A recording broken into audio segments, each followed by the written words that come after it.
आशिका की नींद अपने क्लासरूम में खुलती है। वो हड़बड़ाकर टाइम देखती है। 4 बज चुके होते हैं। वो तुरंत अपना बैग उठाकर वहां से निकलती है। आशिका इंटरव्यू हॉल तक आती है। यहां 4:36 हो चुके होते हैं। शिट यार, फिर से लेट हो गई। पता नहीं क्या होगा अंदर। कुछ और लड़कियां भी वहीं बेंच पर बैठी होती हैं। आशिका उन पर बिना ध्यान दिए इंटरव्यू हॉल में चली जाती है। मैडम, सो सॉरी, मैं लेट हो गई। क्या मेरे इंटरव्यू का शेड्यूल निकल गया है? नाम क्या है तुम्हारा? आशिका, आशिका गुप्ता। इंटरव्यूअर दूसरी लड़की को जो वहां पहले से ही थी उसे बाहर भेजती है और आशिका उसकी जगह आकर बैठ जाती है। आशिका, तुम्हें पता है कि ये नौकरी तुम्हें तुम्हारे पिताजी की वजह से मिल रही है, लेकिन इसका मतलब ये नहीं कि तुम समय की इज्जत करना छोड़ दो। सॉरी मैडम, मैं पक्का आपसे टाइम पर आऊंगी। इंटरव्यूअर उसके ऑफर लेटर पर साइन करती है और उसे आशिका को थमा देती है। तुम्हारी पोस्टिंग रामगंज रेलवे स्टेशन पर है। तुम्हारी ज्वाइनिंग वैसे तो कल से है, पर मेरी सलाह यही होगी कि तुम आज ही वहां पहुंच जाओ। जल्दी जाओगी तो वहां के लोगों से मिलना मिलाना भी हो जाएगा। ठीक है मैम, मैं आज शाम को ही चली जाऊंगी। हाथ में ऑफर लेटर लिए आशिका वहां से निकल जाती है। बाहर आकर वो बाकी लड़कियों पर हल्का सा हंसती है और यहाँ बैठने की जरूरत नहीं है, इस साल की सीट तो फुल हो गई है। दूसरी लड़कियों को यह पक्षपात देखकर बुरा लगता है, पर वो बेसहारा होती हैं।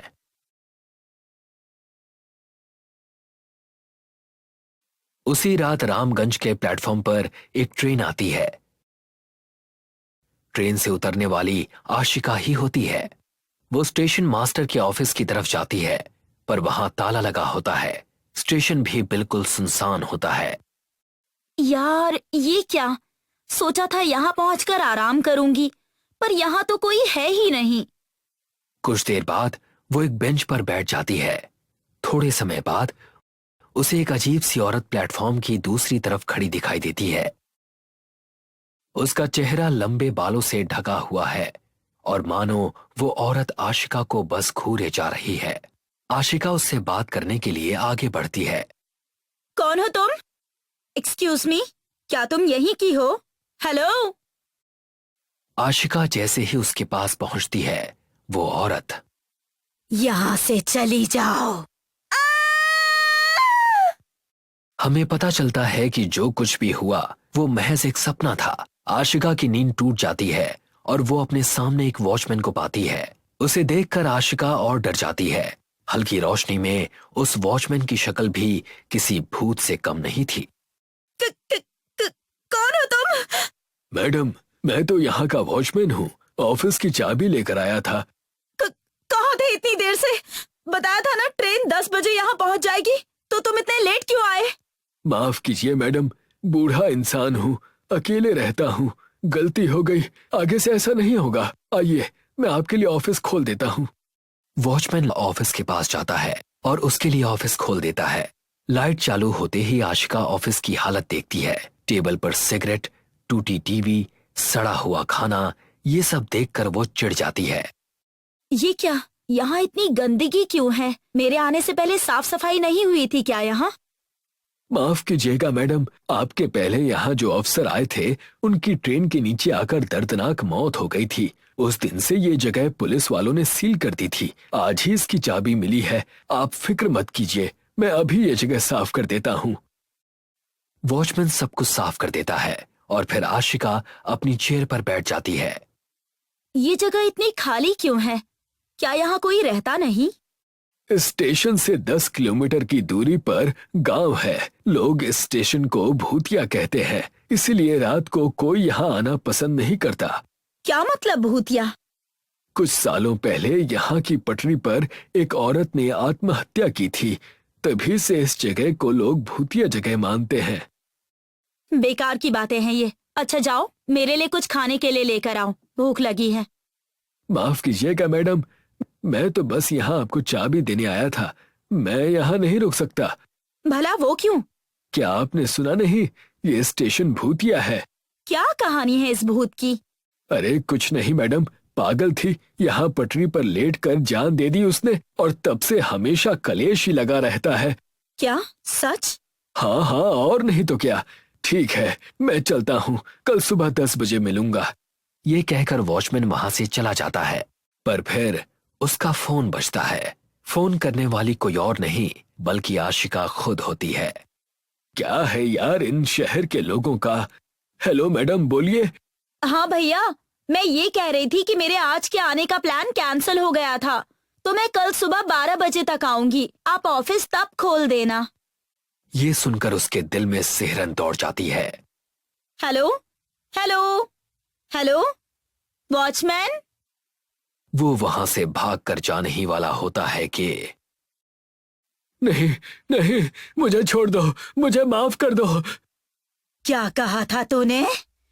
पागल थी, हाँ?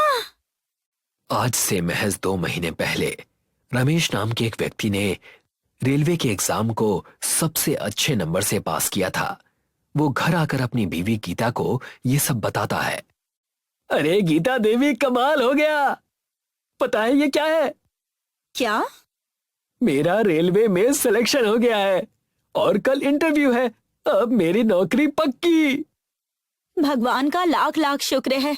तुम्हारी नौकरी लगने के बाद हम अपनी मुन्नी को अच्छे स्कूल में डालेंगे। पर अगले ही दिन जब रमेश इंटरव्यू देने पहुंचा था, उसे ये पता चला कि उसके हक की नौकरी किसी और को दे दी गई थी, जबकि उस लड़के के नंबर रमेश से काफी कम थे। रमेश ये तकलीफ सह नहीं पाया। उसने एक चिट्ठी लिखकर अपने ही घर पर खुदकुशी करने का फैसला किया। ये दुनिया बहुत बुरी है। यहाँ आगे सिर्फ वही बढ़ता है जिसकी पहुंच ऊपर तक हो। मुझे माफ करना गीता, मैं तुम्हें एक अच्छी जिंदगी नहीं दे पाया। मुन्नी का ध्यान रखना।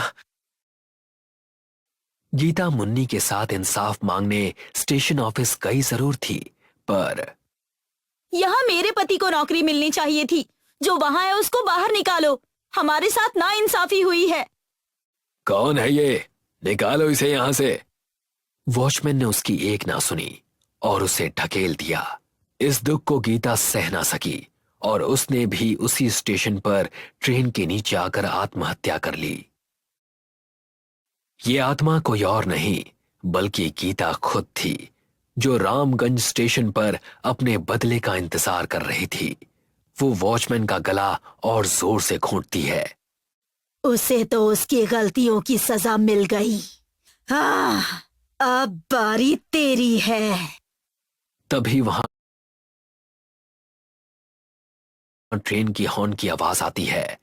ट्रेन जैसे ही वहां पहुंचती है, गीता उस वॉचमैन को